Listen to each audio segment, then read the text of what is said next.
நம்ம தியானத்துல நீங்க சொன்னீங்க, அதாவது விஸ்வசக்தி நமக்கு வர்றது, ஆரோக்கியம் வர்றதுங்கிறத சொன்னீங்க. அத பத்தி நீங்க கொஞ்சம் விளக்கப்படுத்துவீங்களா? எப்படி ஆரோக்கியம் விஸ்வசக்தி போறதுனால எப்படி ஆரோக்கியம் வருதுங்கிறத கொஞ்சம் விளக்கப்படுத்துங்களேன். நல்ல விளக்கி சொல்லலாம். அதாவது தியானத்துல என்ன ஆகுதுன்னா நம்ம மூச்சை கவனிக்கிறோம். மூச்சை ம். கவனிக்கும் போது என்ன ஆயிடுதுனாக்கா நமக்கு மனமானது காலி ஆகுது. மனம் காலி ஆயினாதான் அந்த விஸ்வ சக்தியை நம்ம ஈர்க்க முடியும். இல்லைன்னா அந்த மனதில் இருக்கும் எண்ணங்கள் எல்லாம் தடையாக இருக்கு. விஸ்வ சக்தி ஈர்க்க முடியாம இருக்கு. இப்ப விஸ்வ சக்தியை ஈர்த்துட்டோம். ஈர்த்துட்டு உடல்ல வரும்போது என்ன ஆயிடுதுனாக்கா நம்ம உடல்ல நிறைய நாடிகள் இருக்கு. நாடி மண்டலம். நம்மளுடைய நாடி மண்டலத்துல 72,000 நாடிகள் இருக்கிறதா, அதாவது டியூப்ஸ், எனர்ஜி டியூப்ஸ் அப்படின்னு சொல்லலாம். சக்தி நாடிகள். சக்தி ம். ஓடிட்டே இருக்கும். அந்த எனர்ஜியானது ஓடிட்டே இருக்கும், சக்தியானது ஓடிட்டே இருக்கும். அந்த இப்ப நம்ம கரண்ட் ஓடுது இல்ல, நம்ம வீட்டுல எல்லாம் அந்த ஒரு வயர் கொடுத்துருப்பாங்க. அந்த வயருக்குள்ளால அந்த கம்பி இருக்கும்ல, கம்பி வழியில அப்படியே ஓடுது இல்லையா கரண்ட். அதே மாதிரி நம்மளுடைய சக்தியானது அந்த நாடிக்குள்ளால ஓடிட்டே இருக்கும். அந்த நாடி மண்டலம், அந்த நாடி மண்டலம் கண்ணுக்கு தெரியாமல் நம் உடலில் இருக்கின்றது. அது அதுக்குள்ளால இந்த சக்தியானது ஓடிட்டே இருக்கும். அந்த சக்தி மண்டலத்தில் தான் இந்த விஸ்வ சக்தியானது இறங்கிடும். அது ஈர்க்கப்படும் முதல்ல. அப்ப அது ஈர்க்கப்படும் போது என்ன ஆகுது, அந்த நாடி மண்டலம் எல்லாம் சுத்திகரிக்கப்படுகிறது. அதில் இருக்கும் நச்சுக்கள் எல்லாம் வெளியேற்றப்பட்டு, அதில் இருக்கும் தங்கு தடைகள் எல்லாம் வெளியேற்றப்பட்டு, அதில் இருக்கும் சில தடைகள், பிளாக்ஸ் சொல்றோம்ல, அந்த தடைகள் எல்லாம் நீக்கப்பட்டு சுத்திகரணம் ஆகிறது. அப்படி சுத்திகரணம் ஆகும்போது என்ன ஆயிடுனாக்கா நமக்கு வியாதிகள் எல்லாம் மறைஞ்சு போயிடும். மூட்டுல ஒரு வலி வருது அப்படின்னா அதுக்கு நிகரான இடத்துல உங்களுக்கு அந்த நாடி நாடி மண்டலத்துல நிறைய பிளாக்ஸ் இருக்கு. சோ அதனால அது அது தடைப்படுறதுனால தான் வியாதிகள் நிறைய வருது.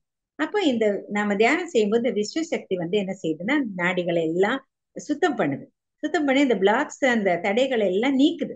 அது நீக்கும் போது என்ன ஆகுது, அங்க இருக்கும் ஏற்கனவே இருக்கிற வியாதிகள் குணமாகுது. அதுவும் இல்லாம இனிமே வரப்போகிற ஏதாவது பிளாக்ஸ் எல்லாம் அதுல வியாதிகள் வரலாம் என்கிற அந்த இதை கூட அது நீக்கிடுது. அந்த ஒரு நிகழ்வை கூட நீக்கிடுது. அதனால கண்ணுக்கு ம். தெரியாத பல விஷயங்கள் நம்ம உடல்லயும் மனசுலயும் நடக்குது இல்லையா? அந்த மாதிரி இந்த ஆமா. விச சக்தி கூட நம்மளுடைய நாடி மண்டலத்தை சுத்திகரணம் செய்யும். அதுதான் ரொம்ப முக்கியமான விஷயம். அதுல இருந்துதான் மனுஷன் கரெக்டா ஆரோக்கியமா இருந்துச்சுக்கான். தினமும் இது நடக்குது. நம்ம தூங்கும் போது கொஞ்சம் விச சக்தி கொஞ்சோண்டு வாங்கிக்கிறோம்.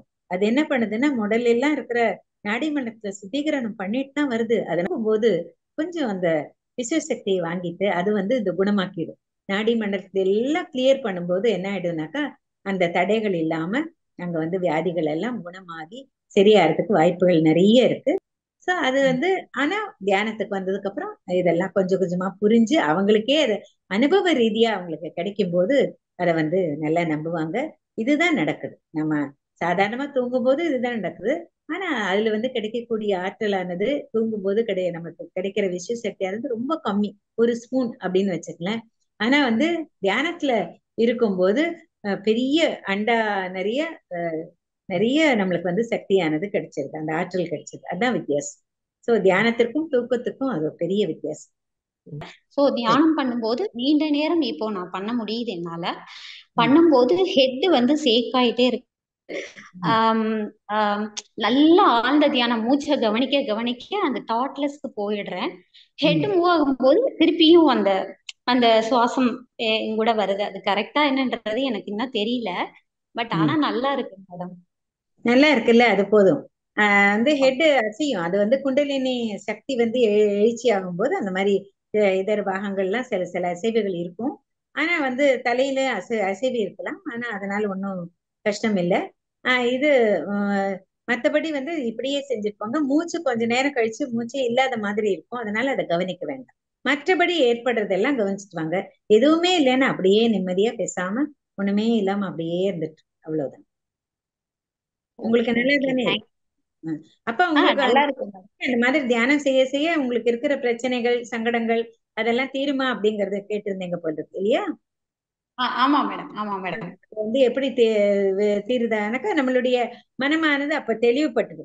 தெளிவுபட்டு தெளிவுபடும் போதுதான் மனசக்தி ஜாஸ்தியாகும். மனோபலம் ஜாஸ்தி ஆகும் போது அறிவும் கூட கூடவே வளரும். வளர்ந்து நுண்ணறிவாகும். அப்போ அந்த அறிவின் பலத்தினால என்ன ஆயிடும், அறிவு கிடைச்சதுனால அந்த நுண்ணறிவு வாயிலாக நம்ம எல்லாத்தையும் சால்வ் பண்றதுக்குள்ள அந்த புத்தி நம்மளுக்கு கிடைச்சிடும். அது வந்து தியானம் பண்ணதுக்கு அப்புறம் சகஜ நிலைக்கு வந்ததுக்கு அப்புறம் அந்த சகஜ வாழ்க்கையில இருக்கிற பிரச்சனைகளை தீர்க்கக்கூடிய அறிவானது எழுச்சி அடைஞ்சு நமக்கு வந்து அந்த அறிவு மூலியமா நம்ம வந்து அது எல்லாத்து பிரச்சனைகளை தீர்த்துக்கலாம். தீர்க்க முடியாதுன்னு தெரிஞ்சா அமைதியாவும் இருந்துக்கலாம். ரெண்டுமே நம்மளுக்கு தெரியும், நல்லாவே தெரியும். அந்த என்ன லெசன்ஸ் படிக்கணுமோ அதை வந்து அப்போ அந்த சமயத்துல அந்த அந்த அறிவானது நம்மளுக்கு கற்றுக் கொடுத்துரும். நம்ம அறிவுக்கு தெரிஞ்சிடும். தெரிஞ்சால் அறிவுக்கு எல்லாமே தெரிஞ்சதுனாக்கா அதுதானே பாடம் கற்றது இல்லையா? அறிவுக்கு போன மனம் வாயிலாக அறிவுக்கு போய் சென்று அடைஞ்சிடும் அந்த பாடம். அப்ப வந்து அதுல இருந்து தெரிஞ்சுக்குவோம். அப்ப அதுக்கு மேல அதே மாதிரியான கர்ம வினைகள் நமக்கு கஷ்டங்கள் ஏற்படாது. சரியா? அதுதான் நம்ம தெரிஞ்சுக்க வேண்டியது. அப்போ வந்து அந்த மனம் தான் அதுல இருந்து தெளிவடைஞ்சு மனோபலம் ஏற்படுறது நல்லாவே உணர்ந்து. மாஸ்டர், நாம் 5ஆம் பரிணாமம் நோக்கி போய்கொண்டு இருக்கிறோமா அல்லது இப்போது 5வது பரிணாமத்தில் தான் இருக்கிறோமா அப்படின்னு கேக்குறாங்க. அந்த 5th டைமென்ஷன் இதுல பத்தி சொல்றாங்கல்ல, போயிட்டு இருக்கோமாங்கிறத பத்தி. அதாவது 4ஆம் பரிமாணத்துக்கு வந்துட்டோம். 3 முப்பரிமாணம் உள்ள உலகம் இது, அதுதான் இருந்துட்டு இருக்கு. ஆனா சிலர் வந்து இந்த உலகத்தில் இருக்கும் சிலர் வந்து 4ஆம் பரிமாணத்துக்கு வந்திருக்காங்க. 3ஆம் கண் அது மூலியமா கிடைக்கக்கூடியது. 5ஆம் பரிமாணத்தை நோக்கி நகர்ந்து கொண்டு இருக்கும்போது இன்னும் அதுல இருந்து கொஞ்சம் சிலர். 5ஆவதுனாக்கா நம்மளுக்கு வந்து அந்த ஒரு ஞானமானது வந்து அடையக்கூடிய விஷயம். அது வந்து சிலருக்கு அது கிடைச்சிட்டு கைகூடிட்டு இருக்கு. சிலவங்களுக்கு எல்லாம் அந்த பாதையில போயிட்டு இருக்கு. இப்படியே அந்த 3ஆம் பரிமாணத்துல இருந்து 4ஆம் பரிமாணம் அப்படின்னாக்கா ஒரு இடத்துல இருந்து ஒரு இடம் மூவ் பண்றது கிடையாது. அது அந்த பூமிக்குள் இருக்கும். பூமிக்கு ஒண்ணும் ஆக போறது இல்லை, பூமி அப்படியேதான் இருக்க போகுது. ஆனா பூமியில் வாழும் ஜனங்கள், மக்கள், அவங்க வந்து அவங்களுடைய அபிவிருத்தியில முன்னேறிட்டே போறாங்க.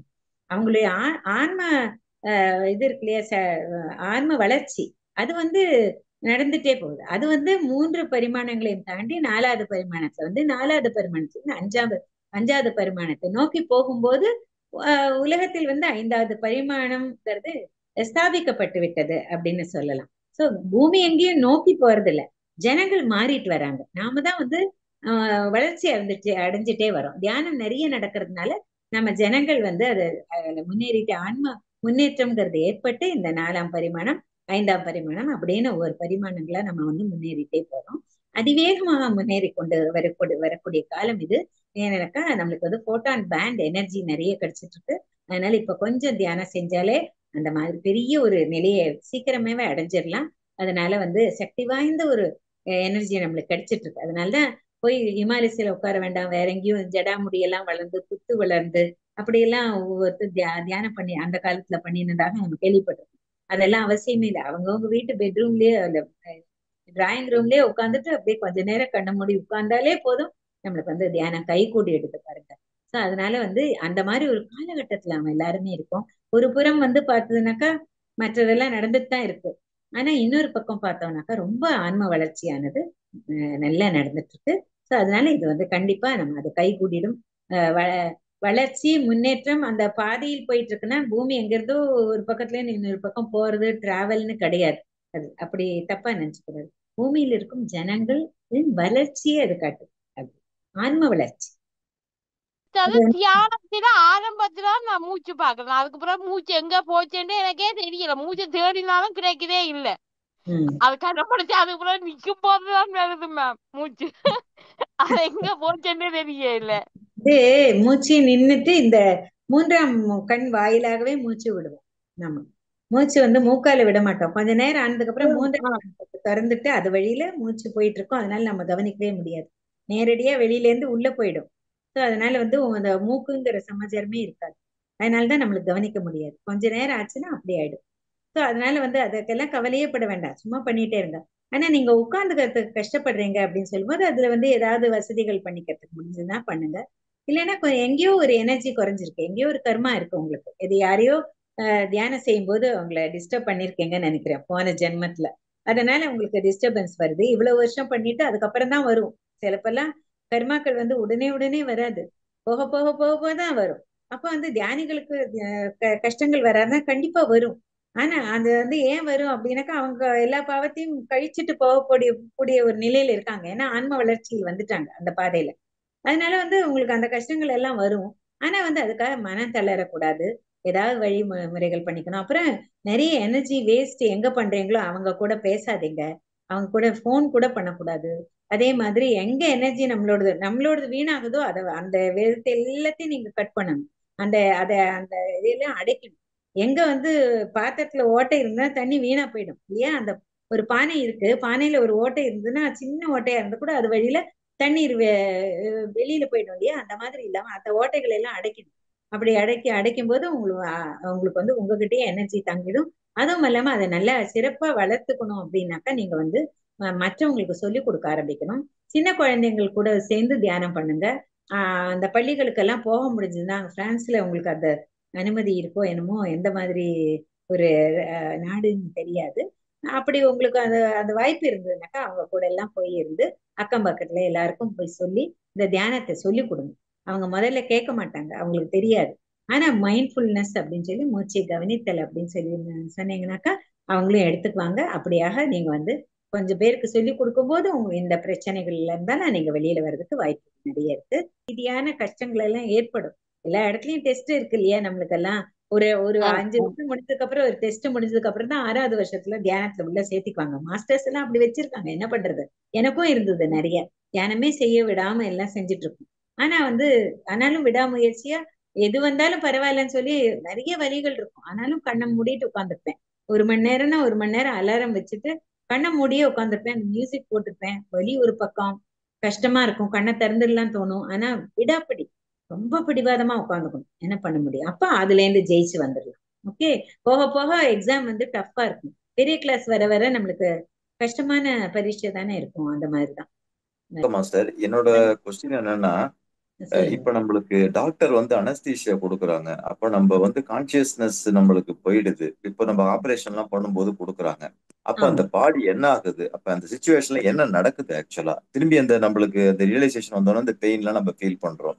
அப்ப இந்த பாடி எப்படி செக்ரிகேட் ஆகுது? இதோட இன்டர்லிங்கிங் எப்படி நடக்குது? அது வந்து அந்த மாதிரி அனஸ்தீசியா கொடுக்கும்போது நம்மளுக்கு என்ன ஆயிடுதுன்னா எல்லாமே மரத்து போக செய்திடுறாங்க. நரம்புகளுக்கு அந்த வலியை உங்களுக்கு உணர்த்தக்கூடிய நரம்புகள்ல வந்து அது செயலிழக்க செய்திடுறாங்க. சாதாரணமா கொடுக்குற மருந்து மாத்திரை, தலைவலி மாத்திரை, வலி மாத்திரைகள் எல்லாம் கூட அதைத்தான் செய்யுது. லேசா செய்யுது. அது அனஸ்தீசியால அதிகமா செய்யுது. அப்ப அதிகமா நம்ம செய்யும் போது அது மரத்து போயிடுச்சு, உணர்வற்றி இருக்கோங்கிற அந்த டியூரேஷன் ஜாஸ்தி இருக்கிறதுனால அதை நம்ம ரியலைஸ் பண்றோம். ஆனா சின்ன மாத்திரையிலயும் அதுதான் நடக்குது. என்ன செய்யறாங்க? அந்த மூளைக்கு போகணும்ல, எங்கேயோ காலில் அடியில எங்கேயோ ஒரு இடத்துல வந்து அடிபட்டுடுச்சு, அந்த வலி இருக்கு. அந்த வலியை வந்து அந்த நரம்பு வாயிலாக மேல எடுத்துட்டு போய் அந்த அந்த நரம்பு பகுதியில அது நரம்பு மண்டலத்துல சொல்லும் போது அது அது அது வழியில போய் ஓ எனக்கு வலிக்குதுங்கிறத நம்ம ஃபீல் பண்ண வைக்குது இல்லையா? அப்போ உடனே அதுக்குள்ள பரிகாரத்தை பாக்குறோம். அதுக்காக தான் அந்த மாதிரி நரம்பு மண்டலம்ங்கிறது வச்சிருக்காங்க. சோ அந்த நரம்பு மண்டலத்தை வீக் ஆக்கிடுவாங்க. இந்த இது போது அனஸ்தீசியா கொடுக்கும்போது மருந்துகள்லாம் சாப்பிடும்போது அதை வீக் ஆக்கிட்டாக்கா அது செயலிழந்து போயிடும். செயலிழந்து போகும்போது உங்களுக்கு அந்த அந்த மோட்டார் அண்ட் நியூரான் நர்வ்ஸ் இருக்குல்ல, மோட்டார் அண்ட் வேற ஏதோ ஒரு நர்வு இருக்கு. அந்த 2 நரம்புகள் இருக்கு. அதாவது ஒண்ணு வந்து இந்த வலியை எடுத்துட்டு போகும், இன்னொன்னு வந்து அதுக்குள்ள பரிகாரத்தை எடுத்துட்டு போகும். அதை என்ன செய்யணும் சொல்லுது. அப்ப அதனால அந்த வந்து ரெண்டுமா அப்படி அப்படி செயல்படும். சோ அதனால வந்து அந்த நரம்புகளை வந்து செயலிழக்க செய்யறது தான் அனஸ்தீசியாங்கிறது. சோ அந்த நிலையில வந்து ஆன்மா எல்லாம் அங்கேயேதான் இருக்கும், எல்லாமே அங்கதான் இருக்கும். நரம்புகள் மட்டும் செயலிழந்ததுனால நமக்கு வந்து அந்த வலி தெரியறது இல்ல.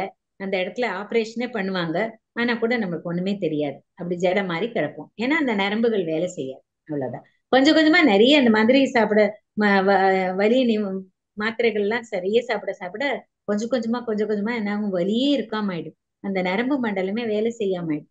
அதனாலதான் மருந்துகள் வேண்டாம், கொஞ்சம் எல்லாத்தையும் தாங்கிக்குங்க வலிகளை அப்படின்னு நம்ம பிரம்மஸ்ரீ பத்ரிஜி ஏன் சொல்றாங்க அப்படின்னாக்கா, மருந்து சாப்பிட சாப்பிட அந்த நரம்புகள் எல்லாம் இன்னும் வலுப்பெறாம வலுவிழந்து போயிடும் அப்படிங்கிறதுக்காக. அதனால அனஸ்தீசியால தான் அந்த மாதிரி ஆகுது. வலுவிழந்து போகுதே தவிர்த்து வேற ஒன்றும் செய்யல அவங்க. வேற என்ன செய்திட முடியும்? ஆத்மா அங்கேயேதான் இருக்கு, உடல் அங்கேயேதான் இருக்கு, மற்றபடி எல்லாமே எல்லாம் செயல்பாட்டுலதான் இருக்கு. உள்ளுக்குள்ள இருக்கிற அவயவங்கள் எல்லாம் வேலை செஞ்சுட்டு தான் இருக்கு. ஆனா அந்த பகுதியில இருக்கிற அந்த நரம்பு மண்டலம் மாத்திரம் செயலிழந்து போகுது. அதுக்கு ஏற்ற மாதிரி இருக்கிற மருந்துகளை அவங்க தயார் பண்ணி கொடுக்குறாங்க. போதை பொருட்கள், குடிப்பழக்கம் இருக்கிறவங்களுக்கு எல்லாருக்குமே அந்த நரம்பு மண்டலம் வந்து ரொம்ப பாதிச்சு. அதனால அது ஏன்னா அது வலுவிழக்கும் போது அந்த வலிகள் எல்லாம் தெரியாம சரி ரொம்ப கஷ்டப்பட்டு வேலை செய்வாங்கல்ல, அவங்களுக்கெல்லாம் அந்த போதை, அதுக்கப்புறம் அந்த குடிப்பழக்கம் எல்லாம் வேண்டி ஏன் தேவைப்படுதுன்னாக்கா அவங்களுக்கு அந்த வலி தாங்க முடியாது. அதனால வலி நிவாரணமா அதை சாப்பிடுறாங்க. அப்ப ஆனா வந்து நாளடைவுல அந்த நரம்புகள் எல்லாம் வலுவிழந்து அவங்க வேலையே செய்ய முடியாத ஆளா போயிடுவாங்க. சோ அத வலி நிவாரணத்துக்கு தியானம் தான் செய்யணும். வலி நிவாரணத்தை போக்கக்கூடியது அந்த பெரிய பிரபஞ்சத்தின் சக்தி தான் நம்மளுடைய எல்லா வியாதிகளையும் எல்லா வலிகளையும் சரி கட்டக்கூடிய, நிவாரணம் கொடுக்கக்கூடிய அருமருந்தாக இருக்கிறதுன்னு இன்னும் வந்து ஜனங்களுக்கு புரியவே இல்லை. அதனால அடிமட்ட ஜனங்களுக்கு இன்னும் ஒண்ணுமே புரியல. இதுல வந்து இந்த 7 பாடிஸ்ல பொறுத்த வரைக்கும் இது நான் எங்கேயோ ஒரு இடத்துல படிச்சேன். இது நம்ம பாடியை கொஞ்சம் தள்ளி வச்சிடுது. ஸோ இந்த கனெக்டிவிட்டியில கொஞ்சம் கொஞ்சம் கேப்ஸ் இருக்குன்ற மாதிரி நான் ஏதோ ஒரு இடத்துல படிச்சேன். ஸோ அந்த கான்டெக்ட்ல தான் இந்த கொஸ்டின் நான் கேட்டேன் மாஸ்டர். அந்த அந்த கனெக்டிவிட்டியில கொஞ்சம் வித்தியாசம் வரும். ஏன்னாக்கா உங்களுக்கு அந்த சில்வர் கார்டு தான் வந்து நம்மளுடைய இந்த பௌதிக சரீரத்தையும் அந்த வெள்ளிக்கொடின்னு தொப்புள் கொடி மாதிரி வெள்ளிக்கொடி ஒண்ணு. அந்த வெள்ளிக்கொடி தான் நான் அந்த மற்ற 6 சூஷ்ம உடல்களையும் இந்த பௌதிக உடலையும் சேர்க்கும். இப்ப இந்த அனசீஷியா கொடுத்து இந்த நரம்புகள்லாம் செயலிழந்துச்சுனாக்கா அந்த இதுல இருந்து இருக்கிற அந்த அந்த வெள்ளிக்கொடி கூட கொஞ்சம் செயலிழந்துடும். அப்ப என்ன ஆகும், அந்த கனெக்ஷன் கொஞ்சம் விட்டு அது அவுட் ஆஃப் பாடியா போயிடும். அதாவது 6 உடல்களும் வந்து இந்த பௌதிக உடலை விட்டு சற்றே விலகி நின்னுடும். நினைக்கும் போது ஏன்னா எல்லாமே தெரியும், எல்லாமே அங்க இந்த 6 உடல்களுக்கும் எல்லாமே தெரியும். ஆனா வந்து இங்க கனெக்டிவிட்டி இருக்காது. அதனால வந்து அந்த 6 உடல்கள் கூட தள்ளி இருக்கிறதுக்கான வாய்ப்புகள் அதிகமா இருக்கு. இந்த மாதிரி இருக்கிற போதை, சிலவங்க எல்லாம் இந்த போதையில வந்து தியான நிலைக்கு போகலாமான்னு சொல்லி நிறைய ஆராய்ச்சிகள்லாம் பண்ணியிருக்காங்க, நம்ம படிப்போம் இல்லையா. அந்த மாதிரி போதை கொடுக்கக்கூடிய சில இதெல்லாம் உண்டு. சில செடிகள் அதெல்லாம் உண்டு. அதெல்லாம் வந்து சாப்பிட்டுட்டு நிறைய பேர் அந்த மாதிரி தியான நிலையில எல்லாத்தையும் மறந்த ஒரு நிலையில வருவாங்க. அப்போ அந்த சமயத்துல அவங்களுடைய சூஷ்ம உடலானது இந்த பௌதிக உடலை விட்டு பிரிந்து கொஞ்ச நேரம் அந்த மாதிரி இருக்கும். அதுக்கப்புறமா வந்து சேர்ந்து. மாஸ்டர் வணக்கம் மாஸ்டர். வணக்கம் மாஸ்டர். இது மாதிரி நான் திருவாரூர் டிஸ்ட்ரிக்ட்ல இருந்து சரணுத்து மாஸ்டர். இது மாதிரி நான் அந்த ஒரு 20 நாளா தியானம் பண்ணிட்டு இருக்கேன் மாஸ்டர். பட் என்ன பிரச்சனை வருதுன்னா, என்னால ஒரு அரை மணி நேரத்துக்கு மேல அதை கண்டினியூ பண்ண முடியல. அது இல்லாம ஒரு ஒரு கொஞ்ச ஒரு 30 செகண்ட் போல மூச்சு காத்த கவனிக்கிறேன். டக்குன்னு ஏதோ ஒரு கனவு மாதிரி வருது. அதுல அப்படியே போயிட்டே இருக்கிறப்ப அந்த கனவுலயே அப்படியே தூங்கி தூங்கி விழுந்துடுறோம் மாஸ்டர். நான் ஒரு 50 பேஜ் மேல ரொம்ப டயர்ட் ஆகி அதுக்கப்புறம் முடியாத பட்சத்துல நான் படுத்துறேன். அதாவது படுத்துன சுச்சுவேஷன் வந்துருது மாஸ்டர்.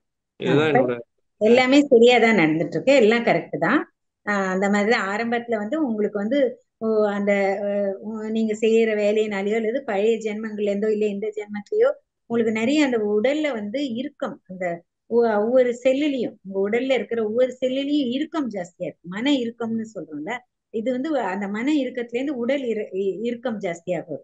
அந்த உடல் இறுக்கம் வந்து இந்த தியானம் செய்யும் போது அப்படியே மலர்ச்சியாகும். அப்படியே தளரும் போது என்னாயிடும், மலர்ந்துடும். அப்படி அந்த இறுக்கம் போய் மலர்ந்துடும். மலரும் போது என்ன ஆயிடுதுனாக்கா நமக்கு தூக்கத்துக்கு கொண்டு போகும். அதெல்லாம் இந்த அதுல இருக்கிற டயர்ட்னஸ், ஏன்னா இறுக்கமா இருக்கும்போது ரொம்ப ப்ரெஷர் ஜாஸ்தி. அப்ப அதுல இருக்கும்போது அந்த கஷ்டத்துல இருந்து வெளியே வந்து நம்ம வந்து நிம்மதியா அந்த ரிலாக்ஸ் ஆகும்போது தூங்கிடுவோம். அதனால ஒரு தப்பும் இல்லை, தூக்கத்துக்கு போய்க்கலாம். கொஞ்ச நேரம் தான் கவனிக்க முடியுதுன்னா பரவாயில்ல. இருந்தாலும் கண்ணை மாத்திரம் திறக்காதீங்க, கைகளை பிரிக்காதீங்க. கொஞ்ச நேரம் அப்படியே அந்த இதுலயே அமர்ந்துருங்க. ஏன்னா அந்த ஒரு நிலையில நீங்க இருக்கும்போது என்ன ஆகும், தனியாவே அது தியானம் தனியா கை குடிக்கும். இதெல்லாம் கொஞ்ச நாளைக்கு இருக்கும் உங்களுக்கு. ஏன்னா அந்த இறுக்கமானது சரியாகணும். அது பழைய ஜென்மத்துல இருந்து வந்திருக்கா இல்ல எந்த ஜென்மத்துல இருந்து வந்திருக்கான்னு தெரியாது. ஆனா அந்த இறுக்கம் இருக்கு, அதனாலதான் இந்த மாதிரி ஆகுது. அந்த இறுக்கத்துல இருந்து நீங்க வெளியே, மன இறுக்கமும் இருக்கு, உடல் இறுக்கமும் இருக்கு. அதுல இருந்து வெளியில வர்றதுக்கு கொஞ்ச நாள் இந்த மாதிரி ஒரு அனுபவத்தை நீங்க அனுபவிச்சு முடிச்சிருங்க. அதுக்கப்புறம் உடல்நிலை சரியானதுக்கு அப்புறம் உங்களுக்கு வந்து சரியா போயிடும். வியாதின்னு ஒண்ணும் கிடையாது, இறுக்கம்ங்கிறது இருக்கு. கண்டிப்பா மாஸ்டர். பட் ஏன்னா என்ன என்ன ஒரு சந்தேகம்னா, எண்ணமற்ற நிலைக்கு நம்ம எப்போ போறோம்? ஏன்னா வந்து இதுலயே ஒரு விஷயத்த மைண்ட் வந்து எண்ணமற்ற நிலைக்கு போகணும்னு நினைச்சுக்கிட்டே இருப்பேன். அந்த மூச்சு காத்த கவனிப்பேன். ஒரு ஒரு குறிப்பிட்ட நிலைக்கு மேல நான் கவனிக்க முடியாது. பிளஸ் ஆட்டோமேட்டிக்கா நம்ம ஒரு கருப்பா இருக்கிற மாதிரி இருக்கும். டக்குன்னு தன்னை மீறி ஏதோ ஒரு நினைவுகளோ இல்ல கனவுகளோ வருது. அந்த கனவு என்ன மீறியே வந்து அந்த இதை ஃபாலோ பண்ணி டக்குன்னு தூக்கம் வந்துடுது மாஸ்டர். சரி, இதுதான் பரவாயில்ல. அதெல்லாம் கவனிச்சுட்டே வாங்க. மூச்சை கொஞ்ச நேரம் கவனிச்சுட்டு அதுக்கப்புறம் அது கவனிக்க முடியலன்னாலும் பரவாயில்ல. அதுக்கப்புறமா வரக்கூடியது கனவு மாதிரி வர்றது எல்லாத்தையும் அப்படி கவனிச்சுட்டே வாங்க. என்ன வந்தாலும் பரவாயில்ல, எல்லாத்தையுமே கவனிச்சுட்டு வாங்க. தூக்கம் வந்தாலும் பரவாயில்ல, தூங்கிடுங்க. நல்லா தூங்கிடுங்க.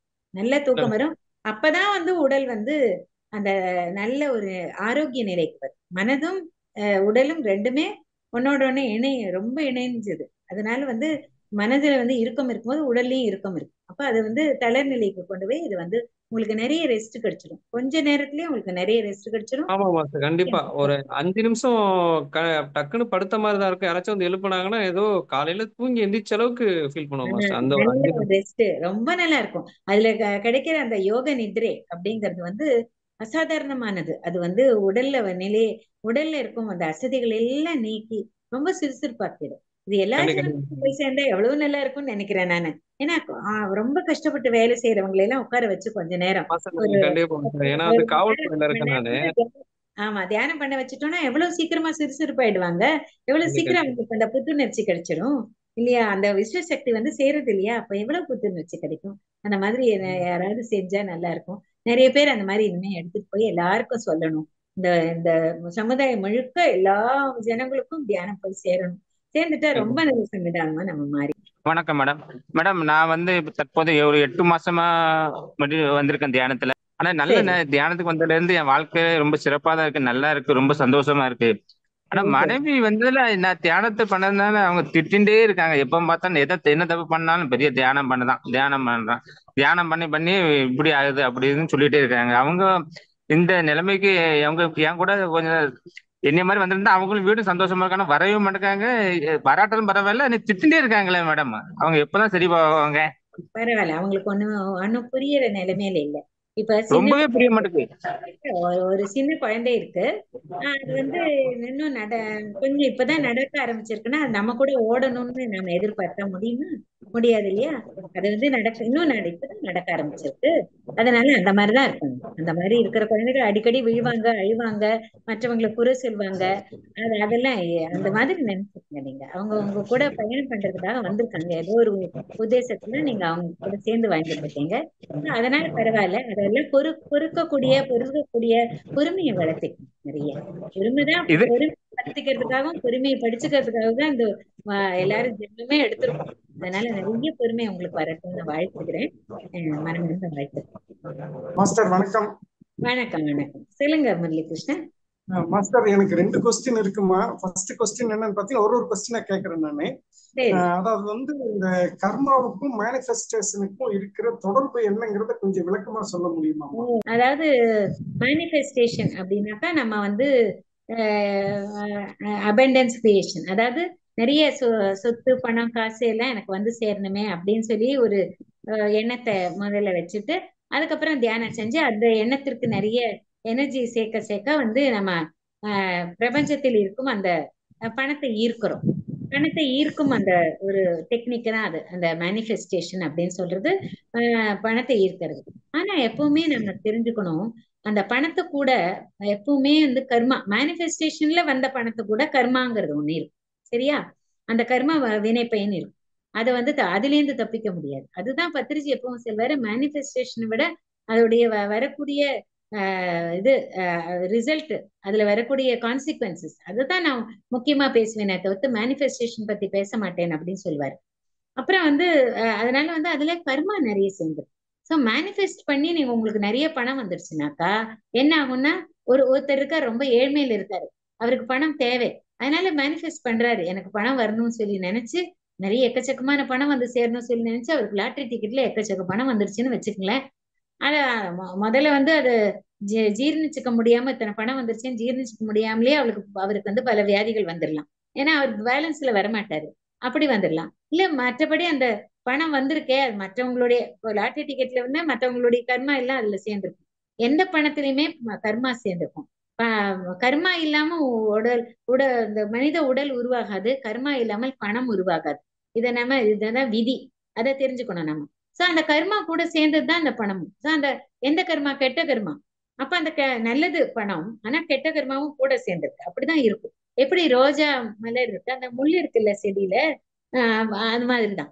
சோ அந்த மாதிரி ரெண்டும் கலந்து இருக்கக்கூடிய சமாச்சாரம். சோ அதை நம்ம நல்லா புரிஞ்சுட்டோம்னாக்கா, அப்ப சாமி பணம் எப்போ வருதோ அப்ப வரட்டும், மேனிஃபெஸ்டேஷனே பண்ண மாட்டோம்னு நினைச்சுப்போம். ஆனா மேனிஃபெஸ்டேஷன்ஸ் பண்ணதும் என்ன ஆகும், பணம் நிறைய வந்துடும். வந்ததும் இவருக்கு வந்து அந்த அடங்காத சந்தோஷத்தினால இது என்ன செய்யணும் தெரியாம நிறைய சொத்துக்கள் எல்லாம் வாங்கி எல்லாம் நல்லா பண்ணிட்டாருன்னு வச்சுக்காரு. அதுல வந்து என்ன மற்ற கெட்ட பழக்கங்கள்லாம் அவருக்கு வந்து சேரலாம். சோ அப்படியாக கெட்ட பழக்கங்கள்னால வியாதிகள் வந்ததுனால என்னது, ஆஸ்பத்திரியில கொண்டு போய் பணத்தை எல்லாம் செலவு பண்ண வேண்டி வரும். சோ இப்படித்தான் வந்து ஒரு செயின் ரியாக்ஷன் மாதிரி அப்படியே ஒண்ணு விட்டு ஒன்ன தொட்டு அப்படியே நகர்ந்து போயிட்டே இருக்கு. இப்படித்தானே வாழ்க்கை. சோ அந்த மாதிரி மேனிஃபெஸ்டேஷன் பண்ணும்போது நிறைய கர்மாக்கள் நம்மளுக்கு வந்து சேரும். இது வந்து ஏழ்மையில இருந்து பணக்காரர் ஆயிட்டாரு, அது நல்ல கர்மா. அந்த ஏழ்மைங்கிற கர்மா முடிஞ்சு போயிடுச்சு. ஆனா அந்த பணக்காரருங்கிறதுக்குள்ள சில கர்மாக்கள்லாம் உண்டு, அது வந்து சேருமே. அப்ப அதுக்கு என்ன பண்றது? சோ கர்மா விட்டு போகிற சமாச்சாரம் கிடையாது மேனிஃபெஸ்டேஷன்ங்கிறது. கர்மாவே ஒழித்து கட்டக்கூடிய சமாச்சாரம் இல்லை மேனிஃபெஸ்டேஷன். அதை நல்லா புரிஞ்சுக்கணும். மேனிஃபெஸ்டேஷன்ல எப்பவுமே கர்மாவும் சேர்ந்துதான் வரும் அப்படிங்கறத எல்லாரும் நல்லா புரிஞ்சுக்குங்க. அப்பதான் வந்து நம்ம மேனிஃபெஸ்ட் பண்ணணுமா வேண்டாமா. அப்புறம் வந்து சிலர் வந்து நினைக்கிறாங்க, சரி சுயநலமா நான் மேனிஃபெஸ்ட் பண்ணாதானே கஷ்டம், பொதுநலமா எல்லாருக்கும் வேண்டி இது பண்ணலாமே அப்படின்னாக்கா, ஒரு நான் இப்ப அப்படின்னு சொல்லிட்டு ஒரு பிரமிட் கட்டலாம் அப்படின்னு சொல்லி நாங்க திட்டம் போட்டோம். நாங்க மேனிஃபெஸ்ட் பண்ணினோம். அந்த காலத்துல நாங்க அந்த பிரமிட் கட்டும்போது நாங்களும் வந்து பொது நலத்துக்காக மேனிஃபெஸ்ட் பண்ணினோம். அப்ப என்ன ஆச்சுனாக்கா, அந்த அதுலயே கர்மா வருமே. ஏன்னா அதுல வந்து நிறைய பணம் வந்தது. அதுல வந்து நான் கட்ட ஆரம்பிச்சிட்டோம். கட்டி முடிச்சிட்டோம்னா அதுல வந்து அந்த பணத்தை கூட சேர்ந்து வர அதை திறக்கிறதுக்கு முன்னால எவ்வளவு நாங்க கஷ்டப்பட்டிருக்கோம்னா, இன்னும் 10 நாள் தான் இருக்கு வேலை முடியாம அந்த கட்டின இந்த இதுல இந்த மரத்தூள்ல செய்திருக்கிற ஸ்லாப்ஸ் எல்லாம் வந்து சேர்ந்தாச்சு. அது எங்க இருந்தோ அலகாபாத்ல இருந்து வந்தாச்சு. வந்து எல்லாம் அடுக்கப்பட்டிருக்கு. ஆனா அது மேலே ஏத்துறது முதல் மாடியில பிரமிடு முதல் மாடியில அதை ஏத்திட்டு போறதுக்கு ஒரு ஆள் கூட கிடைக்கல. ரொம்ப கஷ்டப்பட்டோம். அப்புறம் கிறிஸ்டியன் ஒருத்தர் வந்தாரு. அவர்கிட்ட சொல்லி அந்த 10 ஆள்களுக்கும் சொல்லி நாங்க வந்து அந்த 10 நாள் முன்னால இது பண்ண 2 நாள்ல ஒரு சைடு ஃபுல்லா முடிச்சாரு. அப்படியாக கொஞ்சம் கொஞ்சமா அதை முடிச்சு அதுல நாங்க தியானம் செஞ்சு இரவு பகலா தியானம் செய்வோம். ராத்திரியெல்லாம் அவங்களுக்கு வந்து வேலை செய்யறதுக்காக நானே வந்து டீ போட்டு கொடுப்பேன். அதுல முன்னால நிக்கிறவங்க எல்லாருமே கைவிட்டுட்டு வேற வேற ஊருக்கு போயிட்டாங்க. நாங்க மாத்திரம்தான் மாட்டிட்டோம் அதுல. ஆனா எங்களுக்கு இந்த மாதிரி ஒரு பிரச்சனை வந்தது. ஆனா அந்த சமயத்துல என்ன ஆயிடும்னாக்கா, நம்மளுக்கு மேல இருந்து நம்மளுடைய நம்மளுடைய இன்டென்ஷன்ஸ், நம்மளுடைய ஒரு இது வேண்டுதல் வந்து எல்லாருக்குமாக இருக்க சுயநலம் இல்லாம பொதுநலத்துல இருக்கிறதுனால நன்மை ஏற்படுத்தணும்னு நினைக்கிறதுனால மேல இருக்கும் சக்திகள் எல்லாம் அந்த மருதல் மேலை முருகனே வந்து மயில வந்து இறங்கி வந்து எனக்கு பிரமிட்ல உட்கார்ந்துட்டாருன்னு நான் அதை பார்த்துட்டேன். எனக்கு அது போதும்னு ஆயிடுச்சு. முருகன் வந்து உட்கார்ந்தாச்சு, இனிமே வேலை முடிஞ்சிடும் அப்படின்னு சொல்லி அந்த 10 நாளுக்குள்ள முடிச்சு சொன்ன டைம்ல குருஜியும் வர சொல்லியாச்சு. சொன்ன நேரத்துல அந்த வந்து இனாகிரேஷன் பண்ணிட்டோம். ரொம்ப சந்தோஷமா இருந்தது. ஆனா எத்தனை கஷ்டப்பட்டிருக்கோம் நடுவில் பாத்தீங்களா. அப்ப வந்து எத்தனை தான் நீங்க பொதுநலத்துக்காக மேனிஃபெஸ்டேஷன் பண்ணினாலுமே கஷ்டம் வரத்தான் செய்யும். ஆனா அதை வந்து தாங்கிக்கிறதுக்குள்ள சக்தியும் மேல இருக்கும் சக்திகளின் உதவியும் உங்களுக்கு கிடைக்கும். அது தனியாவே கிடைக்கும். சோ அது ஒரு வித்தியாசம். சுயநலமா மேனிஃபெஸ்டேஷன் பண்றதுக்கும் பொதுநல மேனிஃபெஸ்டேஷனுக்கும் இந்த வித்தியாசம். மேனிஃபெஸ்டேஷனே பண்ணாம நான் அதுக்கப்புறமா பண்ணவே இல்லை. மேனிஃபெஸ்டேஷனே பண்ண வேண்டாம்னு விட்டுட்டேன். எனக்கு வந்து வரணும்ன்றத கண்டிப்பா வரும். அப்ப நான் வந்து செய்த புண்ணிய கர்மாக்களுக்கெல்லாம் சேர்த்தி அது வந்து அந்த பிரபஞ்சமானது எனக்கு பல்வேறு வழியை காட்டல. வழி வந்து சேர்ந்தது. அதெல்லாம் வழியில நான் நடந்து போக போக எல்லாமே வந்து சேர்ந்து நல்ல ஒரு சௌகரியமான வாழ்க்கையை வாழும்படியாக இந்த பிரபஞ்சம் வச்சிருச்சு. அதை தனியா வைக்கும். அதை நம்பிக்கை வைக்கணும். அப்ப அந்த மேனிஃபெஸ்டேஷன் வேண்டாம். அப்ப அந்த கர்மாவே இல்லை. இன்னும் நல்ல கர்மாக்குள்ள பலனே நம்ம கிடைக்குமே நம்மளுக்கு. அதுல வந்து கெட்ட கர்மாக்கள் கிடையாது. புரியுது இல்லையா? ஏன்னா நல்ல கர்மாக்காக கொடுக்கக்கூடிய பரிசு. பணத்துல எல்லாமே கர்மா இருக்கும்னாக்கா இது மாத்திரம் விதிவிலக்கு. ஏன்னாக்கா உங்களுடைய நல்ல கர்மாக்காக கொடுக்கப்பட்ட பரிசு. லிட்டில் கிருஷ்ணாங்கிறவர் தான் கேட்டிருக்கார். எனது தம்பி 2 தற்கொலை செய்து கொண்டனர். நான் தியானம் செய்யும் போது அவர்களின் ஆன்மா வீட்டில் இருப்பதை உணர்கிறேன்.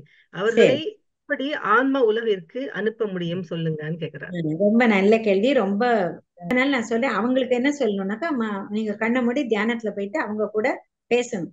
பேசும்போது உங்களுக்கு வந்து அங்க லைட்டு இங்க இருக்கக்கூடாது. நீங்க வந்து மேல் நோக்கி பாத்தீங்கன்னா உங்களுக்கு வந்து வெளிச்சம் தெரியும்.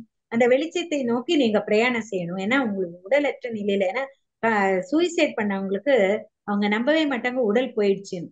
உடல் இல்லாம இருக்கோங்கிறத அவங்க வந்து ஒத்துக்கவே மாட்டாங்க. தூக்கத்துல இருக்கிற மாதிரியே நினைச்சிட்டு இருப்பாங்க. அது நீண்ட தூக்கமா இருக்கும், அது இருக்கிற இடத்துலயே இருந்துருவாங்க. சோ அவங்களுக்கு நம்ம வழி காட்டணும். இப்ப இவர் நல்ல வழி காட்டலாம். தியானத்துல போயிட்டு அவங்க கிட்ட பேசி, நீங்க இருக்க வேண்டிய ஆத்மாக்கள் கிடையாது, இன்னும் உங்களுக்கு வந்து பல உலகங்கள் இருக்கு, அங்கெல்லாம் போகணும். அதனால அங்க வெளிச்சம் தெரியும், அந்த வெளிச்சத்தை எங்க வெளிச்சம் தெரியுதோ அந்த இடத்துக்கு நீங்க போய் தான் ஆகணும், இங்க இருக்கக்கூடாது அப்படின்னு சொல்லிட்டு அவங்களுக்கு சொல்லணும். சொன்னாக்கா உடனே போயிடுவாங்க. உடனே சொன்னதை கேட்டுடுவாங்க. சொன்னதை கேட்டு ஒரு தப்பான இடத்துல இருக்கும் அப்படின்னு சொல்லிட்டு, உங்களுக்கு உடல் இல்லை, அதனால நீங்க வேற உலகத்துக்கு போய் இன்னும் அதுக்கப்புறம் என்னென்ன செய்யணும் அப்படிங்கறதெல்லாம் அதுக்கப்புறம் உங்களுக்கு அங்க போனாதான் தெரிய வரும். அதனால அதை செஞ்சுக்குங்க அப்படின்னு சொல்லிட்டு அவங்க 2 பேருக்குமே சொல்லி அனுப்பணும். நல்லபடியா சொல்லி அனுப்பிச்சிடலாம். வாழ்த்துக்கள் அவருக்கு. அப்போ சில சமயங்கள்ல வந்து நம்ம தியானம் பண்றப்போ வந்து டிஸ்டர்பன்ஸ் வர்றது, இந்த சில அந்த என்ன சொல்றது மிஸ்chievous பீயிங்ஸ் வந்து நம்மளோட தியான சக்தியை அவங்க எடுக்கிறாங்க அப்படிங்கிற மாதிரி யாரோ சொன்னாங்க. அதாவது இப்படி நம்ம தியானத்துல உட்கார்றப்போ நமக்கு இருக்கிற சக்தியை அவங்க எடுத்துடுறாங்கங்கிற மாதிரி சொல்றாங்க. அப்படி நடக்குமா? இல்ல அப்படியெல்லாம் செய்யவே முடியாது. யாருமே நம்மளுடைய சக்தி நாம மனசு வச்சாதான் நம்ம சக்தி நம்ம கிட்ட இருந்து வெளியில போகும். நாம வந்து அதுக்கு வந்து என்ன செய்திடணும்னாக்கா, சில சமயங்கள்ல நம்ம அறியாம நம்ம கிட்ட இருந்து சக்தியானது வெளியில போகும். ஏன்னா குறைவான இடத்துக்கு வந்து மேலான இடத்துல இருந்து சக்தி பாயறது. எப்படி தண்ணி மேல இருந்து கீழே சொட்டுது, அதே மாதிரி கரண்ட் ஹை டென்ஷன்ல இருந்து லோ டென்ஷனுக்கு பாயுது இல்லையா, கரண்ட் எலக்ட்ரிசிட்டி பாயுது. அது மாதிரி நம்ம கிட்ட இருந்து இன்னொருத்தருக்கு பாயறதுக்கு வாய்ப்பு இருக்கு.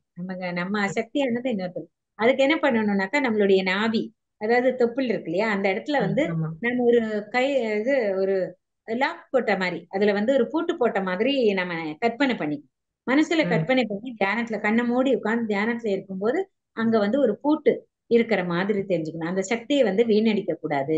வேற யாராவது வந்து எடுத்துட்டாலும் அவங்களுக்கு அது நற்பயன் கொடுக்குமானா பரவாயில்ல, ஆனா அது வந்து வீணடிக்கப்பட போகுது அப்படின்னு தெரிஞ்சதுக்கு அப்புறம் அதுல பிரயோஜனம் இல்லைல்ல. எப்படியும் சொல்றேங்க, மிஸ்டிவஸா இருக்காங்க, துராத்மாக்களா இருக்காங்க, அதனால அவங்களுக்கு பிரயோஜனப்படுத்த போறது இல்லை. அப்ப நம்ம எதுக்கு கஷ்டப்பட்டு சக்தியை வாங்கி அதை வீணடிக்கிறதுக்காக வேற ஒருத்தருக்கு கொடுத்த மாதிரி இருக்கும். அந்த மாதிரி செய்யக்கூடாது. அதனால ஒரு பூட்டு அங்க போட்டுக்கலாம். அப்ப எப்ப வேணுமோ அது நமக்கு வந்து அந்த பூட்டு திறந்து தனியாவே நமக்கு வேண்டிய அளவுக்கு அந்த சக்தி நமக்கு பிரயோஜனப்படுத்திக்கலாம். அதே சமயம் மற்றவங்களுக்கு தேவையில்லாம வீணடிக்கப்படாம நம்ம காப்பாத்திக்கலாம். அப்ப தியானத்துல உட்கார்றப்போ ஆமா, அந்த மாதிரி பூட்டு, ஆமா முன்னாடிய ஆமா இமேஜின் பண்ணி ஒரு பூட்டு போட்ட மாதிரி வச்சுக்கோங்க. தனியாவே அது வரும்போது அதுக்குள்ள எனக்கு வந்து நான் அப்படி யாரும் எனக்கு டெக்னிக் சொல்லி கொடுத்தாங்க. அப்போ வந்து எனக்கு ரொம்ப எனர்ஜி ரொம்ப வேஸ்ட் ஆயிட்டு இருக்க மாதிரி, ரொம்ப வீக்கா போன மாதிரி நான் ஃபீல் பண்ணினேன். அப்போ உடனே வந்து பிரமிட்ல போய் அங்க இதுல பெங்களூர் பிரமிட்ல போய் உட்காந்து தியானம் செய்துட்டு இருக்கும்போது பூட்டு போட்டுட்டேன். ஆனா அதுக்கப்புறமா வந்து எனக்கு அதுக்கப்புறம் எப்படி அதை திறக்கிறதுன்னு எல்லாம் தெரியாது. பூட்டு போட்டு வச்சிருக்கோமே, நம்மளுக்கு வேண்ட சமயத்துல கிடைக்குமா அப்படிங்கிற ஒரு டவுட் வந்தது. சரி இதையும் பார்த்துடலாமே சொல்லிட்டு திருப்பியும் போய் அடுத்த நாள் தியானத்துல உட்காரும்போது பெரிய ஒரு சாவி வருது. தியானத்துல சாவி பார்த்தேன் நான். ஓஹோ, இது வந்து அதுவே திறந்து நமக்கு வந்து எந்த சமயத்துல வேணுமோ அந்த சமயத்துல நம்மளோட சக்தியை நமக்கு உபயோகிக்கபடியா செய்துக்கும் அப்படிங்கறது எனக்கு தெரிஞ்சு. நமக்கும் தியான சக்தி வராதா? ஆமா, கண்டிப்பா பூட்டை மாத்திரம் போட்டு வச்சுங்க. உங்க சக்தி எங்கேயும் வெளியில வீணாகாமல் நீங்க வந்து காப்பாத்திக்கலாம். அப்புறம் எந்த சமயத்துல வேணுமோ அந்த சமயத்துல உங்களுக்கு பூட்டு திறக்கப்பட்டு உங்களுக்கு அந்த சக்தியானது உதவி செய்யும். அதுல வந்து ஐயம். ஓகே, அப்ப நம்ம அந்த பூட்டு போடுறதுனால நாம சக்தி எடுத்துக்கொண்டுதான் இருப்போம். நம்மளோட வர துவாரத்தை நம்ம அடைக்கலையே, வர துவாரத்தை சக்தி வர துவாரத்தை அடைக்கல, அது போகும் துவாரத்தை தானே அடைச்சிருப்போம். அதாவது இந்த தொப்புள் அங்க இருந்துதான் வெளில போகும். ஓகே, நிறைய சாட் பாக்ஸ்ல நிறைய பேர் அப்ரிஷியேட் பண்ணி போட்டிருக்காங்க. மிக்க நன்றி, அனைத்திற்கும் பதில் தரும் நமது கிரிஜா மேடத்திற்கு என்னென்னும் நம்முடைய வணக்கங்கள் அப்படின்லாம் நிறைய அப்ரிசியேஷன் நிறைய போட்டிருக்காங்க சாட் பாக்ஸ்ல. அடுத்ததாக ரெஜ் நம்பர் 231 மாஸ்டர், நீங்க அன்மியூட் பண்ணிக்கோங்க. வணக்கம் மேடம். உங்க பேர் என்ன? ஏழுமலை மேடம். ஒரு 1 year மெடிடேஷன் பண்ணிட்டு இருக்கேன். சரி. ஆனா எனக்கு இப்போதான் கடன் பிரச்சனைகள்லாம் வந்து அதிகமா தலை தூக்குற மாதிரி இருக்கு. 1 week முன்னாடி வண்டியில இருந்து விழுந்துட்டேன். எனக்கு மட்டும் ரிப்பீட்டடா இதே நடக்குது. அதான் வீட்லயே நான் ரொம்ப ஏற்கனவே சொன்னேன்ல, இதுக்கு முன்னால ஒரு கேள்வி கேட்டாங்க, அதுக்கு சொன்னேன் இல்லையா, நம்ம வந்து கடைசி அந்த ரவுண்ட்ல இருக்கும்போது அந்த பிறவிங்கிற இதுல வந்து கடைசி இதுல இருக்கும்போது நமக்கு எல்லா கஷ்டமும் வரும். தியானத்துல வந்ததுக்கு அப்புறம் தான் வரும். ஏன்னா தியானத்துல வரும்போது பிரபஞ்சம் என்ன நினைக்கும், ஓஹோ இந்த இந்த ஆளுடைய கடைசி பிறவியா இருக்குமோ இது அப்படின்னு சொல்லிட்டு அது வந்து நிறைய அந்த பேலன்ஸ் பண்ண அக்கௌண்ட் எல்லாம் இல்லையா, அதனால நிறைய கஷ்டத்தை கொடுப்பாங்க. அதை தாங்கும் இதயமும் உங்களுக்கு இருக்கும். அதனால வந்து இந்த கஷ்டங்கள்ல நல்லது வந்தாலும் நம்ம எடுத்துக்கிறோம், கெட்டது வந்தாலும் எடுத்துக்க தான் வேணும், அக்செப்ட் பண்ணத்தான் வேணும், வேற வழி கிடையாது. இந்த மாதிரி எல்லாம் நடக்கும். நீங்க வந்து அசைவ உணவினரா இருந்து அதுக்கப்புறமா சைவத்துக்கு மாறி இருக்கீங்க போல இருக்கு இல்லையா? இல்ல மேடம், நான் அப்பல இருந்தே வெஜ் தான். முட்டை மட்டும் சாப்பிட்டு இருந்தேன், அதையும் 2 இயர்ஸ் ஆயிடுச்சு. முட்டை மட்டும் பாத்தீங்களா, முட்டை மட்டும். அது என்ன மட்டும்? அது அசைவம் கிடையாதா? அது அசைவம் தான், அதுவும் சாப்பிடக்கூடாது. பூண்டு, காளான் இதெல்லாம் சாப்பிடக்கூடாது. முட்டை, பூண்டு, காளான் இதெல்லாம் தவிர்க்கப்பட வேண்டிய உணவு வகைகள். அதெல்லாம் சாப்பிடக்கூடாது, உணவு வகைகளே அல்ல. அதெல்லாம் ஒரு பொருட்கள், அவ்வளவுதான். அது சாப்பிடக்கூடாது, சாப்பிடக்கூடிய விஷயம் கிடையாது. அதெல்லாம் தவிர்த்துடணும் நீங்க. வேற ஏதாவது வேற ஏதாவது சத்துள்ள சமாச்சாரங்கள், அந்த முட்டையில இருக்கக்கூடிய சத்துக்களை கொடுக்கக்கூடிய தாவர சமாச்சாரங்கள் எல்லாம் ஹீலர் பாஸ்கர் கிட்ட கேட்டதுனாக்கா அவர் சொல்லிடுவாரு. அவருடைய வெப்சைட்டுக்கு போனாலே அவர் வந்து சொல்லி தருவாரு. இந்த மாதிரி தாவரத்துல வந்து எவ்வளவு வைட்டமின்ஸ், முட்டைக்கு சமமா இருக்கிற வைட்டமின்ஸ் எதுல இருக்கு அப்படின்னு கேட்டீங்கன்னா அவர் சொல்லி தருவாரு. அதெல்லாம் சாப்பிட ஆரம்பிச்சீங்கன்னா உங்க உடம்புக்கு முட்டையே தேவைப்படும். பண கஷ்டம் தான் பெரிய கஷ்டமா இருக்கு. ஆமா, அது இருக்கும்பா. அது எது நம்ம அதை அனுபவிச்சுதான் ஆகணும், வேற வழி கிடையாது. அதை இருந்து செலவினங்களை நல்லா சுருக்க பார்க்கணும். எங்கெங்க செலவு வந்து நம்ம இது பண்றோம், விரயம் பண்றோம் அப்படின்னு பார்க்கணும். ரொம்ப அளவா கம்மியா வாழணும் அப்படிங்கிறதுக்கு மாத்திரம் செலவு பண்ணிட்டே வாங்க. கடனை வந்து அதிகரிச்சுக்க கூடாது, கடன் வாங்கி ஒரு பொருள் வாங்கக்கூடாது. கஷ்டம் இருக்கு, நிறைய பேருக்கு இருக்கு, நான் பாக்குறேன், தெரியுது. என்ன பண்ண முடியும், நம்ம வந்து கடைசி ஜென்மாக்கு வந்தப்போ எல்லாத்தையுமே அனுபவிச்சுதான் ஆகணும், வேற வழியே கிடையாது இல்லையா? அதனால வந்து அதையும் வந்து சரி இறைவன் தந்த வரம்னு நினைச்சிட்டு அப்படியே அதை அனுபவிச்சுட்டு இருக்க வேண்டியதுதான், வேற வழி கிடையாது. நாமளே நமக்காக உண்டாக்கி கொண்ட ஒரு கஷ்டங்கள் தான் அதெல்லாம். நம்ம கர்ம வினைப்படி நம்ம நம்மளுடைய லைஃப் இப்படி இருக்கணும், நம்மளுடைய வாழ்க்கை எப்படி இருக்கணும் பிளான் பண்ணிக்கிறோம். அந்த பிளான் பிரகாரம் அந்த மாதிரி எல்லாம் நடக்குது.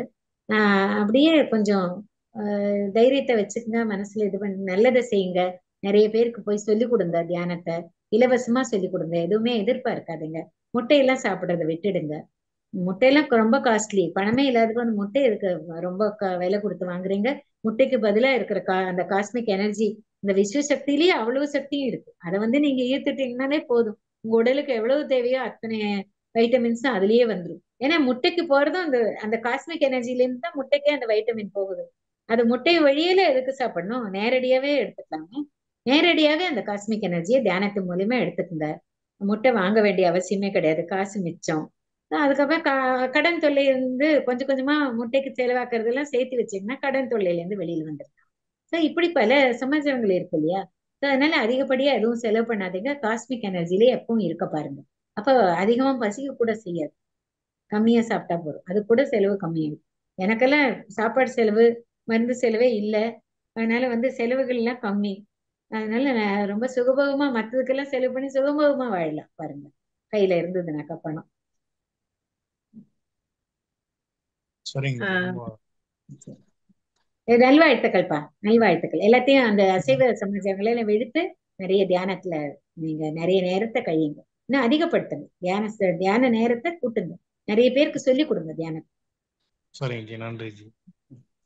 அப்புறம் கிரிஜா மாஸ்டர், அதாவது இப்படி நமக்கு கஷ்டம் இருக்குங்கிறப்போ நமக்கு கஷ்டம் வந்துருத்தே, ஏன் வந்ததுன்னு கேள்வி கேட்கறத விட, நம்ம வந்து நம்ம கர்ம பயனுக்கு வந்திருக்குது, ஒவ்வொரு கஷ்டம் நம்ம அனுபவிக்கிறோம், நம்ம கர்மா கழியிறது. சோ அத வந்து நம்ம வந்து அதை ஏற்றுக்கொண்டோம்னு சொன்னா அந்த எல்லாம் கர்மாவே வந்து ஒரு பாடத்துக்கு தாங்கிறதுனாக்க அதை நம்ம ஏற்றுக்கொண்டோம்னா அந்த கஷ்டம் போயிடும் அப்படின்னு ஒரு நம்பிக்கையோட இருந்தா போகும் இல்லையா? அதெல்லாம் ஈஸியா கண்டிப்பா ஆகும். நம்ம ஏற்றுக்கும் போது என்ன ஆயிடுதோ, ஏற்றுக்கும் போது அது கஷ்டமாவே தெரியாது. அது ஏற்றுக்கும் போதே நாம செஞ்ச ஒரு ஏதோ ஒரு தப்பு செஞ்சிருக்கோம், தெரிஞ்சோ தெரியாமலோ ஏதோ ஒரு தப்பு செஞ்சிருக்கோம். அந்த தப்புக்குள்ள விளைவுதான் இது, நாம போட்ட பிளான் தான் இது, அந்த பிளான் படிதான் எல்லாம் நடந்துட்டு இருக்கு. நாம தான் பிளான் போட்டிருக்கோம், இந்த வாழ்க்கை எப்படி இருக்கணுங்கிற சித்திரம் வரைபடம் நாம தான் வரைஞ்சிருக்கோம். அப்ப அந்த வரைபடத்தின் வழியா அது அது அது பிரகாரம் தான் எல்லாமே நடந்துட்டு இருக்கு. சோ இந்த கரெக்ட் ஆஃப் இட் தான். சோ அதை வந்து நம்ம நிராகரிக்க முடியாது. சோ அதனால வந்து அதை ஏற்றுக்கணும். ஏற்றுக்கும் போது நிறைய பாரம் மனசுல பாரம் கம்மியாயிடும்.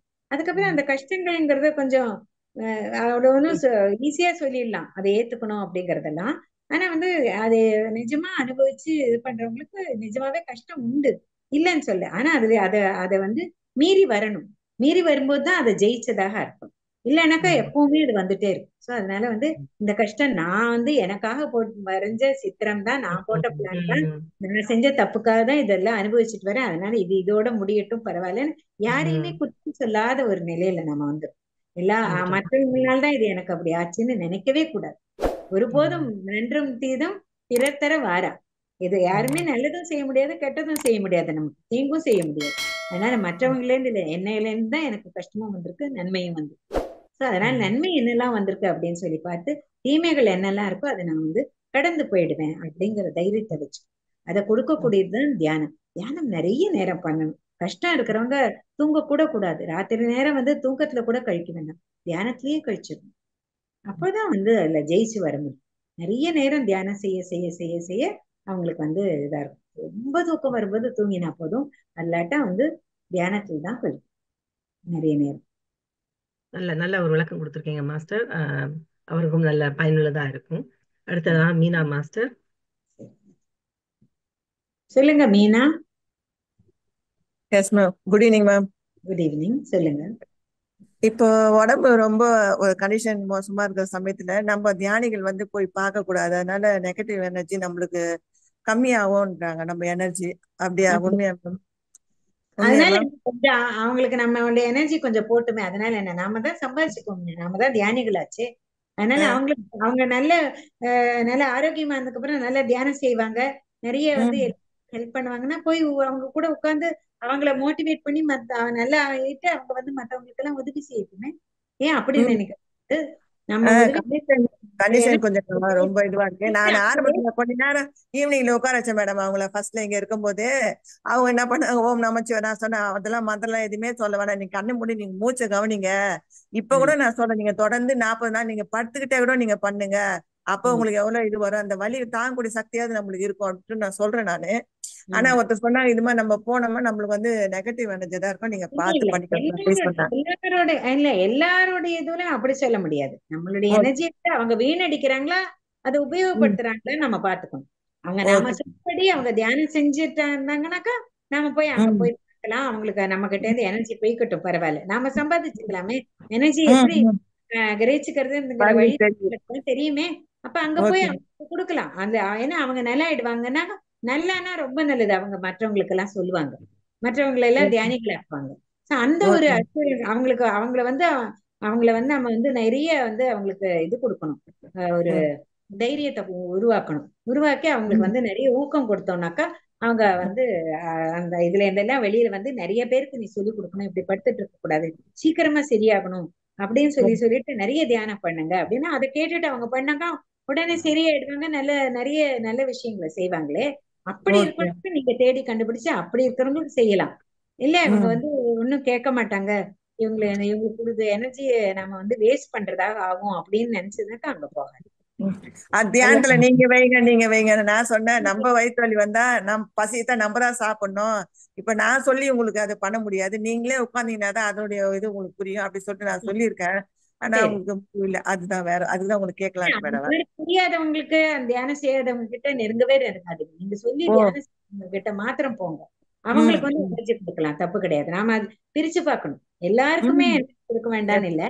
ஆனா அவங்க நிஜமாவே அவங்களும் நல்லாயி உலகத்துக்கும் நன்மை கொடுப்பாங்களா அப்படி அந்த நபர்களை மாத்திரம் பார்த்து அவங்க கிட்ட மாத்திரம் போயிடலாம். Thank you ma'am. Thank you ma'am. நன்றி மீனா மாஸ்டர், நல்ல ஒரு கேள்வி கேட்டிருக்கீங்க. அப்ப பொதுவாகவே நம்மளோட எனர்ஜி இன்னொருத்தருக்கு போகும், அவங்களுக்கு கஷ்டத்துல அப்படி காய்ச்சல்ல பக்கத்துல இருந்தா அப்படி போகும். Okay okay. அடுத்தது பானுமதி மாஸ்டர். அதுல ஹம்சவேணி அருட்பெருஞ்சோதி மாஸ்டர் இருக்காங்க. எனது தம்பி, உறவினர்கள், என் குழந்தை என அனைவரையும் தியானம் செய்ய சொல்கிறேன், ஆனால் அவர்களால் தியானம் செய்ய முடியவில்லையே. அதே போல் எனது தம்பி நிறைய மன உளைச்சலுக்கு ஆளாகி உள்ளார், அதுக்கு என்ன செய்யலாம்? பண்ணலாம் அப்படிங்கிற மாதிரி கேட்டிருக்காங்க. தியானம் இல்ல, அதான் மன உளைச்சல் வருது. அதுக்கு தியானம் தான் பண்ண வைக்கணும், வேற வழி கிடையாது. கூட்டு தியானத்துல சேர்ந்துக்குங்க. இந்த மாதிரி இப்ப நம்மளுடைய ப்ரோக்ராம் இருக்குல்ல, இந்த மாதிரி பாருங்க 11ல இருந்து 12 வரைக்கும் எல்லாருமே கூட்டு தியானமா சேரப்போம். இந்த மாதிரி பல கூட்டு தியான நிகழ்ச்சியில அவங்கள வந்து சேர்த்திக்க சொல்லணும். யாராவது அவங்களுக்கு பதில் சொல்ல முடியுமா? யூடியூப்ல வந்ததுனால அவங்களே யூடியூப்ல பாப்பாங்க தானே. இப்ப யூடியூப்ல நீங்க பேசுறது அவங்களுக்கு பாத்துப்பாங்க. நான் பேசுறத பார்த்துட்டு அவங்க தெரிஞ்சுக்குவாங்க. சரி, ஓகே. அப்ப வந்து அவங்க தெரிஞ்சுக்க வேண்டியது என்னது அப்படின்னாக்கா, நிறைய வந்து இந்த மாதிரி இருக்கிற ப்ரோக்ராம்ஸ்ல சேர்ந்துக்கணும். இந்த மாதிரி குரூப் மெடிடேஷன்ல அவங்க சேர்ந்துட்டாங்கன்னாக்கா அவங்களுக்கு வந்து நிறைய பலன் கிடைக்கும். அவங்களுடைய பிரதரை சேர சொல்லுங்க, மற்றவங்களை எல்லாரையுமே அதுக்குள்ள சேர்த்தி. ராத்திரி தூக்கம் அதெல்லாம் இருக்கு ஒரு பக்கம், ஆனா தியானம் தான் முதல். தியானத்துக்கு முதல் முக்கியத்துவம் கொடுங்க வாழ்க்கையில. அதுக்கப்புறமா மற்றதெல்லாம் சேர்த்திக்கணும். மற்றதெல்லாம் சேர்த்தும் போது ரொம்ப அற்புதமா உங்க வாழ்க்கை அமைஞ்சிடும். மன உளைச்சலே வராது. சோ அதனால வந்து கண்டிப்பா மன உளைச்சல் இருக்கவங்க அத்தனை பேரை போட்டு தியானத்துல சேர்ந்துக்கதான் வேணும். சோ அவங்கள வந்து தியானத்துக்கு வர சொல்லுங்க. இது ரொம்ப எளிமையான, எல்லாருமே செய்யக்கூடிய அற்புதமான ஆனாபானசதி மெடிடேஷன். ரொம்ப ஈஸி தான், அதனால எல்லாம் செய்யலாம். வந்து கலந்துக்க சொல்லுங்க.